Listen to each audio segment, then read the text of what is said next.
good to see you again. It's good to see. Well, actually, the recording didn't work yesterday, so it's good to see you. Here we go. So, as though we've never asked you this, how was yesterday like? Like, what did you get through? Yeah, it was pretty solid. I think we did, a lot of work. I think looking back to the open test for us, it was more about just kind of getting out there and shaking down the car and making sure there's no issues and fixing all the issues, that inevitably we would have. And that was basically the goal of those 2 days. So yesterday was really the start of our test program, trying to build the car and get a good race car. We worked 100% on race stuff yesterday. I think the car does have some good natural pace in it, which I'm excited about. So I think it's just about methodically working through everything for the next few days, and we're then working into qualifying. And I mean, like, you look quick on the timesheet, so I don't know how much you look at that, but I guess how much do you look at that? And is it kind of a true reflection of where you feel like you are in the pecking order? Like, even as an Indy-only team turning up to do this one race, having not done it for a few years as well. Yeah, I think, looking at the timesheets obviously makes you feel good about it. Last year when I didn't qualify for the race, I was certainly never as high as I have been, either at the open test or this week. I still think we do have a ton of work to do though. So, I think it's a lot more important how your car sort of pulls up to other cars in the draft and how it handles in the dirty air and all of that, because it's a very long race. There's tons of factors. Qualifying is very important as well, and that's something we haven't really gotten into yet. So that'll be a bridge we cross when we get there. But I think for now it's just focusing on trying to make that car as best we can in the race and give me something that I'm super comfortable with. How confident are you going to feel when you start trimming downforce out of the car? Or is it just about finding the right balance as you kind of get speed with feeling comfortable in it? Yeah, I feel confident about it. Obviously I had a lot of experience doing Q runs last year, whether I liked it or not. I got to do a lot of reps, so I'm comfortable with that process. Hopefully we're going a bit quicker this time around. I'm really confident in everyone around me. I think we've got, a really good group that I have a lot of trust in. So, once we start to peel some downforce off this thing, I feel like we'll do it in a very smart and efficient way. Just one more, obviously, it's your second year here. Is it a bit easier kind of now that you know what you need to look for in a car, kind of having that understanding of what you're really kind of searching for these first couple of days? Yeah, for sure. I think just getting up to speed happened a lot quicker. Getting into traffic, pretty deep into traffic happened a lot quicker. I just feel more comfortable with it because I've raced here before, but also because I've done a bunch of oval IndyCar races throughout the rest of last year. And I think there's definitely some experience that I can take from that, and that'll help me a lot. So just getting up to speed quicker and getting into the meat of the traffic where things were really uncomfortable, I think that's happened a bit quicker, and that's when, you really need to work and you really need to feel comfortable in that pack.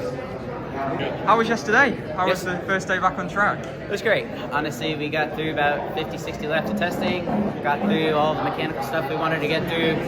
Today, we've got a couple more changes in the bag that I know we've been all itching to get to. We were just going through the boring stuff. I'm excited to see what we can get out of it. So it's been nice to get back out there and run in traffic and try and pass and stuff like that. So. Santino, obviously a bit of an incident with Mick on Saturday at the GP. I saw you were golfing the other day, so did you speak about the incident? Did you kind of clear the air about all of that? Yeah, it was kind of funny. We had our golf plan set before the GP, which is even better.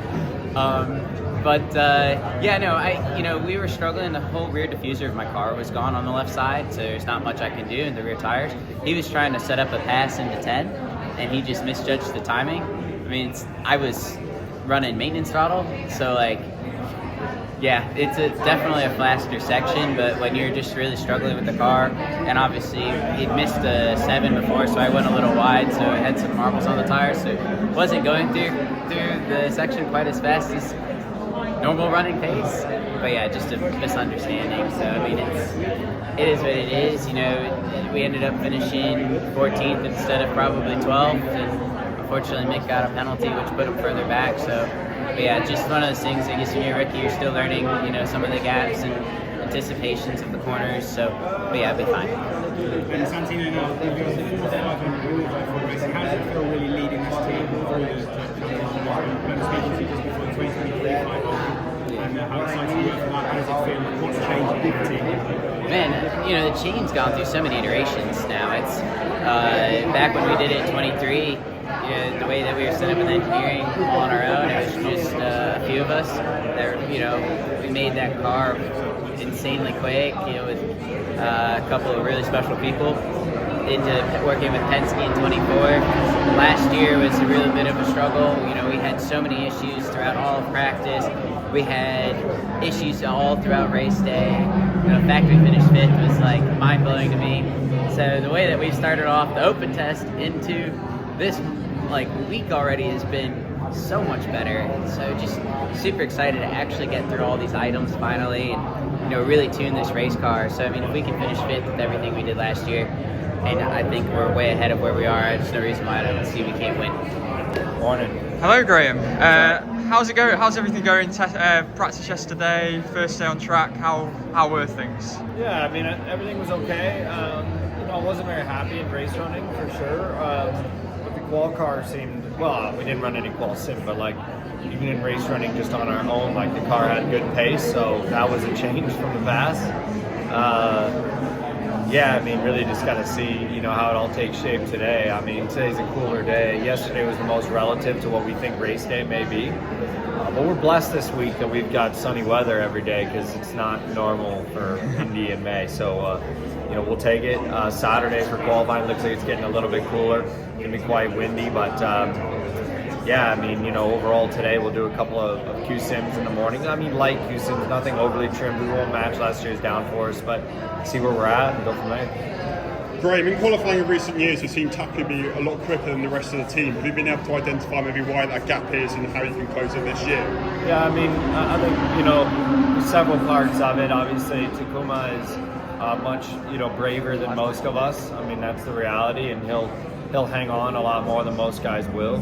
I think, you know, we even saw that, you know, in the test, he was trying a few different things that got very, very neutral that, you know, frankly, like I wouldn't, you know, I don't trust myself necessarily to run. I won't sugarcoat that. I'm old enough now to accept that. And, you know, at the same time, too, I think he had a very fast car last year that was head and shoulders above the rest of the team. I think this year, the cars, we've really emphasized building the cars equally. None of these 4 cars have raced this year. They've been purposely built to be here.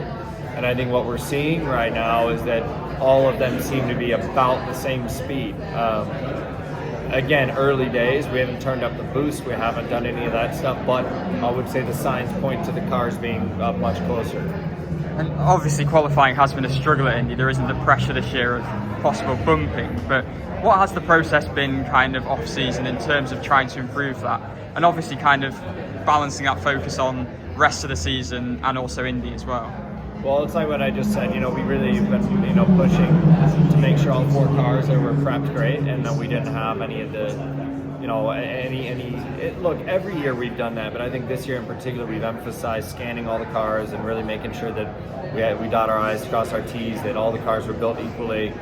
We've done a lot more aerodynamic testing. There's more of that to come. I think that, you know, the 2027 RLL cars will be better than even this year, just from, you know, ideas and concepts that we have. We simply couldn't get done in time. But, you know, things are shaping up in a much better way for our entire organization.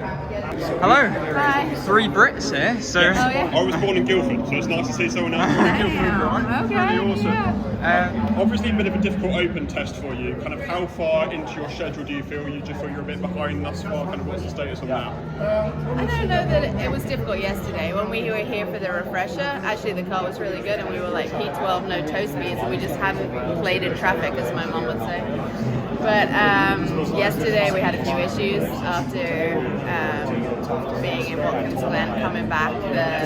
We need to make some changes, but the team have a plan, and so I'm not worried about it. They're a great team.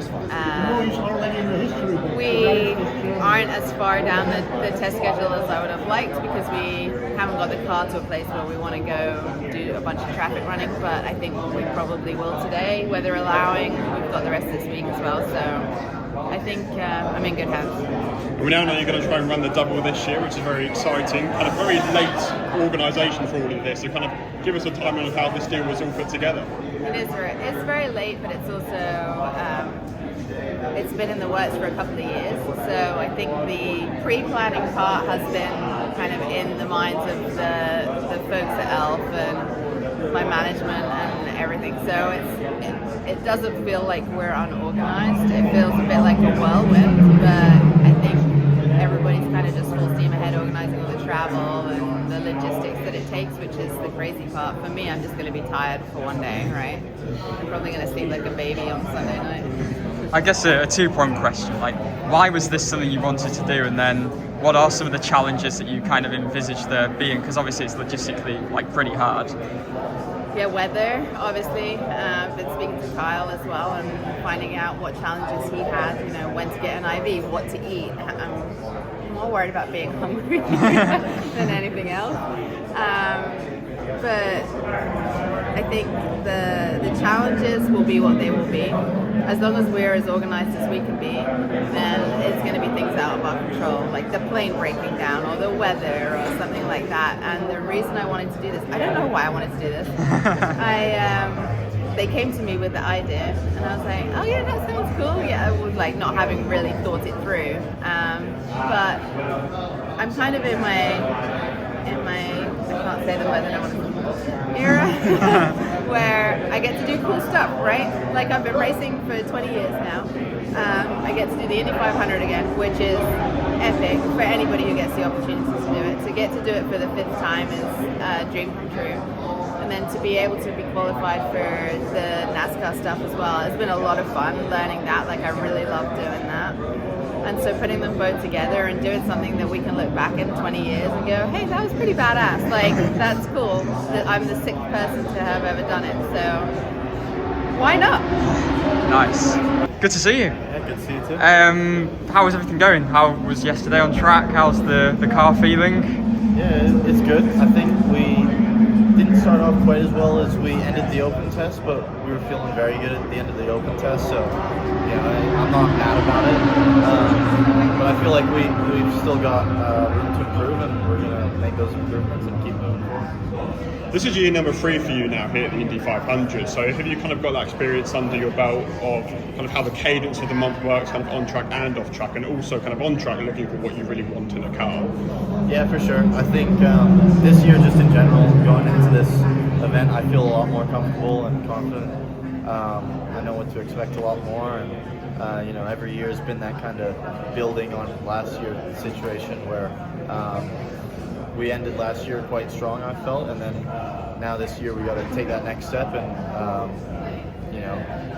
end up even stronger. So we got to really make sure we're able to make moves and make passes happen, and we'll try to make a car that can do that. And these first couple of 500s that you've done, like, what are the biggest things you've kind of learned that you are taking into this third one now? Because obviously, I guess you learned quite a lot very early in your career when you're racing at the 500, being such kind of a baptism of fire of a race. Yeah, it's difficult. There's a lot to take in, but a lot of it is just getting that timing down of the passes and the cadence of just being back in the pack, and then the difficult strategy side of things as well, with being able to save a lot of fuel when you're back in the pack as well. So there's a lot that goes into it, and a lot that I still need to learn. But I think we've got a great team to be able to do that. Would you eat a full jar of pickles for an Indy 500 win? What? Would you eat a full jar of pickles for an Indy 500 win? I mean, sure, I guess, yeah. Holding you to that if you win. Your first Indy 500 as a champion coming back, how's the process changed? You're much busier now. What's it like? Yeah, a lot busier. A lot busier with media and just everything that comes with it. But just a lot more fun as well with the fans, like the love and support that you get from them. It's a lot higher than what I experienced before. So yeah, love it.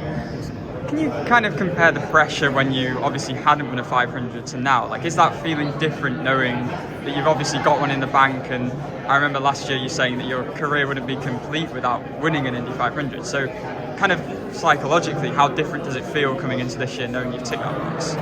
Tough to say. Like at the end of the day, I feel like they only pay us to win. That's our only job as drivers. So although I won last year, I still need to win, and then you still need to perform. You cannot just be like, oh yeah, I won in 2025, like I'm gonna take it easy. Or I think the pressure is still there. Maybe it's a bit different. Probably the self pressure that I put on myself, maybe it's a bit less of like, okay, we got one, we need more and I want more, but maybe it's not like I need, you know. So tough to describe, but for sure it changes a bit. You obviously lead the point standings, maybe not as much as you did 12 months ago heading into the Indy 500, but considering that and the fact you've now won an Indy 500, do you kind of think championship at all when you come into this race, or is it solely you want to win this race again? Kind of what's the balance there? Yeah, not at all, zero. Like, we take it more like a separate event. Obviously, once you're in the race, if you're seventh, you're not just gonna be like, well, I don't care about this and I'm just gonna throw the car into the fence, because it's still points, it still counts the same points as any other race. But if you're like P1, P2, P3, you don't care about the points. Like, you will go for it. And if you end up in the fence because you're trying to go for an Indy 500 win, who cares? So it's not in our minds, but at the end of the day, we also need to be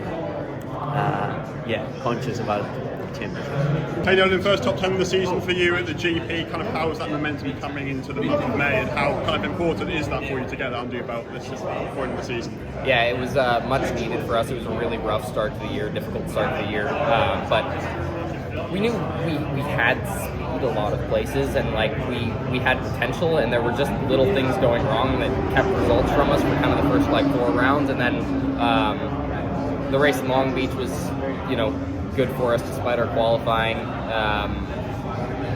and we kind of minimized all the mistakes and just put it together, and then the same thing at Indy, and I think we'll continue to be able to do that. So I feel like we've kind of found our groove, and if we can just keep consistently kind of pumping out top 10s, then that's the goal for the rest of the year. And then your third experience being in this position, there's no bumping this year. How much confidence does that give you to really nail the race car this week, and then on Thursday and Friday start looking towards qualifying and get as high up the field as possible? Yeah, I don't feel like not having a bump day really affects me this year. I think the goal is to qualify as far up the field as you can, no matter what, and not having bump day doesn't really change that for anyone. I think everyone is still trying as hard as they can for qualifying, right? So last year qualifying was pretty disappointing for us, and if we can change that this year, then that's the goal. So look forward to the race. I feel really good about our race car up until now, and honestly our out front pace has been really good through the open test and now yesterday. So really looking forward to qualifying and turning up the boost, and I think if we can be in the fast 12, the fast 6, that's going to be the goal for us this week, and I'm confident that if we have a good qualifying car, we'll have a good race car. And you mentioned it was a bit of a tough start to the season. Obviously, we know the expectations that were kind of laid out for this season. So when it starts maybe a bit rougher, does that kind of pile on any more pressure or anything? Or just how do you kind of deal with that? And obviously now starting to turn it around a little bit. Yeah, look, there's pressure, and that comes with being in a good situation. So very grateful to be where I am and have the opportunity to be where I am. And for me this year, it's kind of my focus has been on myself and delivering performances from my side, and sort of ignoring other variables, of which there are many in IndyCar. So as long as I feel good about my performance, I'm satisfied, and I think if I can continue to make myself better and focus on myself, then that's going to produce results. So that's kind of been my focus for the start of the year, and we've had a lot of things go wrong, but for me, if things go wrong and I feel good about my performance, I can still leave that weekend happy. And if I don't feel good about my performance and the result is good, then I still have things to improve, and we'll be even better next time. So I think that was kind of the story of Indy GP. I feel like I didn't maximize the result like I could have, and the result was still there. And I think that shows where we're going to be for the rest of the year. And when everything does come together perfectly, we're going to be really competitive. How are you? How are you? Yeah, good. Good win on Saturday. How's the momentum going to month of May? How important do you think that is to you? I mean, ultimately, so far, it doesn't really change anything. Obviously, qualified is this weekend, races next week. I think this is just trying to figure out what do you need for race day, what do you need for qualifying. I think the momentum will possibly pay a part in once we're actually qualifying and when it counts. Right now it's just we're running a little freer, which is fine, in terms of mindset, but other than that, it's pretty simple. We've got a slightly updated qualifying format for Saturday and Sunday. Kind of what were your thoughts when you saw that IndyCar introduce this? still haven't even seen it. I know they announced something, but I haven't even paid attention to it. I just drive whenever I'm told to. And I know on road courses, you said that kind of the 7 and the 10 car seem to be in a bit of a different league. So ovals obviously were the thing that you said you almost had to relearn last year. So where do you feel you are in terms of that oval re-education, I guess you could put it, in terms of, I guess, trying to build yourself as that complete championship package? Yeah, I mean, Phoenix wasn't really that big of an upstep from what we expected. Obviously, we got the open test, we got 1 day of running here. I still think we have some things that we need to learn and improve. Obviously, we have Pato, we have Ryan, we have 2 very, very good drivers in the team that we can learn from. So we're still only 1 day into actual May, and a lot of time to learn still. So yeah, I mean, I think that the 10 and the 7 have been so strong on road courses in the past 2 years, and just gonna keep that going. And obviously the wins will come then. I think we saw that last weekend. But again, we do need some bad luck from him. He's still on pole by half a second. We didn't have that pace whatsoever. So I think from an oval perspective, obviously once we start getting some results, momentum will come as well. But it is just going out there and getting laps. Chris, just so it's our first experience at the Indy 500. What do you remember from your first experience at the Indy 500, and how does it feel coming back every year? What really excites you about coming back to the Speedway as well? I think my first experience here was actually as a spectator in 02 with Ganassi. I just signed Ganassi after, I think, Bottiglia race. So that was my first experience coming here, was just watching. Obviously the 2 categories were split at the time, so that was a bit odd.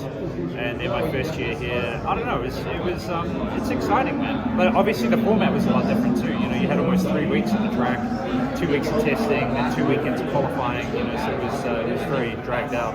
Whereas now it's pretty compressed. But yeah, unfortunately the clearest memory is when I crashed. So. And I mean, you've obviously led more laps than anyone, only 1 win. So just talk a bit about kind of the psychology of that, how that makes you feel. Like, I mean, I guess it makes you even more desperate for that second one. But knowing all the laps you've led, but the 1 win, like, how does that feel? Yeah, I'm obviously pretty shit at leading the correct laps.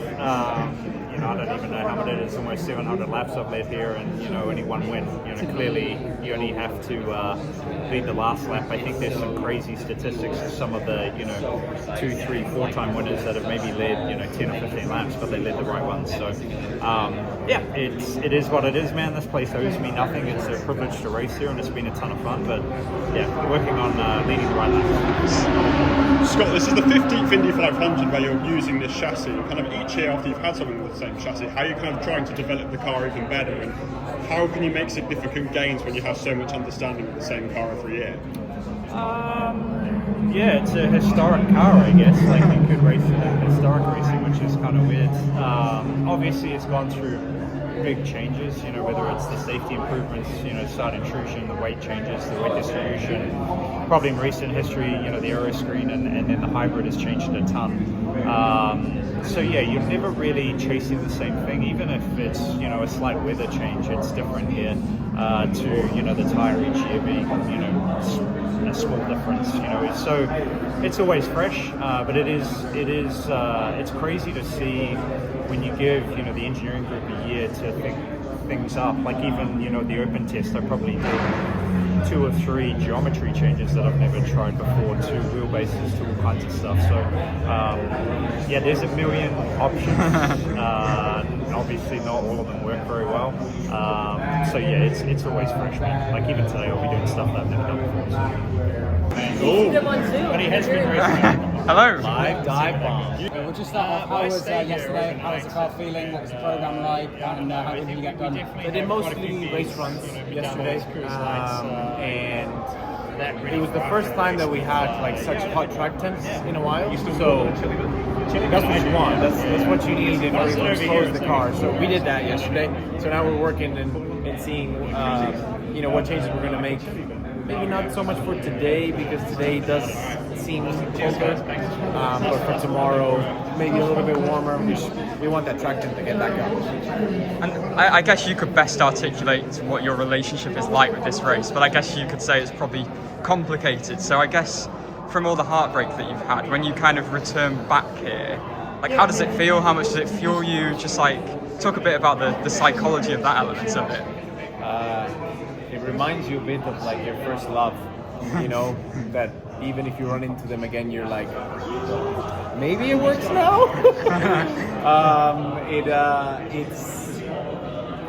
It's beyond anything feeling-wise that I've ever experienced in my career with any other place and any other facility. I mean, every time that I come through here, it is special, and I do get goosebumps every time, which I didn't when I first started coming here.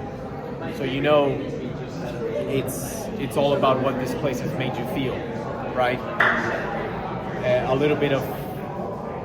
I feel like a little bit of what kind of brings back memories and feelings is probably a little bit of what you see when fans are so passionate about a certain driver. I think it just comes down to what they've experienced and what they've seen and what they've made them feel. That's a little bit me here, where we've been oh so close. Pato, this is our first Indy 500, so on the point you've made, what are your memories of your first Indy 500? When do you go? What did you experience? My first Indy 500, I feel like I got robbed because I had it in COVID year. So like the magic that is the Indy 500, I didn't get to experience because there's no people here. But I would say every single year, there's been more and more and more and more people every time. And it just keeps getting better and better and better. Last year, you were really keen to milk the cow. Is that an annual tradition, or is it just a one and done? What's going on there? Oh, it's great. I made it squirt on the first try. Conor, at kind of this point in practice, how much do you look at kind of the times of yourself and the opposition, particularly where we look at no toes? That's something that you kind of consider at that point? Is it kind of too early to really consider anything? I mean, the no-toe stuff doesn't really matter unless you're doing no-toe stuff, and we're not. So, you know, we're out there running in race trim, and so is everyone else for the most part. Tomorrow's our no-toe day. Like, we're going to go out and just run qual trim all day tomorrow. So, when we judge ourselves against those who are also in the pack with us. So if we can pass cars like Palou and Pato and some of the Penske's, or at least run with them, then we feel like we're doing a good job. And if no one's out there not trying, so it is good to do that speed, and it is good to be up top, because again, it's not easy to do that. You do have to commit to a certain level of flat or as much throttle as you can use while towing up to some other cars. So we can definitely be proud of that.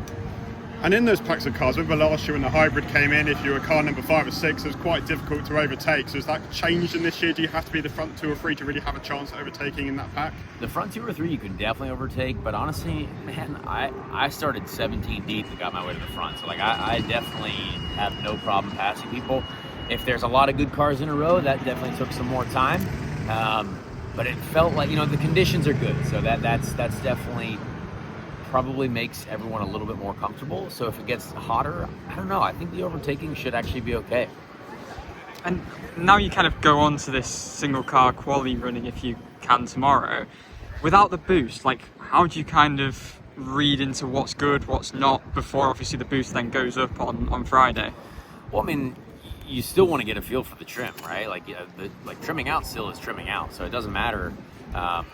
Adding horsepower, adds speed. You actually add downforce because you're going faster. So it's really good to be able to do that. You see so many cars have done single car running today because it is still super important. And even though we're not going to have bumping, I mean, I don't know if everyone remember, but this is still a motor race. So we're going to go and try to qualify up front, which is what everyone, shows up here to do. So we'll just get after it tomorrow. I'm not as much of a fan of qualifying as I am the race, but I think with the speed that we've got in the car, it should be good. And just finally, this is our first time here. It's kind of mad walking around the garage area and kind of drivers scooting around everywhere. We've walked back here with you and getting stopped by fans. The access is pretty amazing. So just from a driver's standpoint, what's that like? And I guess it probably ramps up as the month goes on as well. Greatest place in the world. Yeah, it's just awesome. I mean, so many fans here every day. I mean, people show up every single day for the practice, and that's really awesome. And obviously, Fast Friday is a really amazing day. Qualifying weekend is super cool. So yeah, man, it's just special, and it never gets old. Romain, I mean, we saw you running in a bit of traffic today. How was the car feeling? How comfortable are you feeling? Obviously, the team had a bit of a tough run of it last year. So how's the car feeling? Yeah, I think the team's improved a lot from last year. Cars are getting good speed. Today was a great day. We found a good setup yesterday. We kept working on it for me today. Very happy with everything that we've done, the changes. So we'll see what tomorrow brings, but generally I think we're in a good place. Romain, you've been a year out of this race, obviously, you return this year, so kind of having that feeling after missing a year, does it kind of give you that sense of appreciation to come back to this place and get a kind of another shot to do it? Yeah, I think being back in IndyCar has been fun. I know the result have not been showing it. I think we should have won last week, but different story. But yeah, I'm happy to be here and enjoying my time with Daly Coin. Appreciate it. Coolest thing to me. I grew up in Michigan, not too far from here. And I had to race quarter midgets here for the longest time in the parking lot over there, and then eventually moved over there. So I've been here a lot, and just sat and watched this race a lot as a family. So just being here is super cool to me. Yeah, what have you kind of learned today from all the drivers at Andretti? They still fight the same stuff as us. Clean air, dirty air. And just trying how to balance it and make the car go as fast as possible and be able to handle both of them.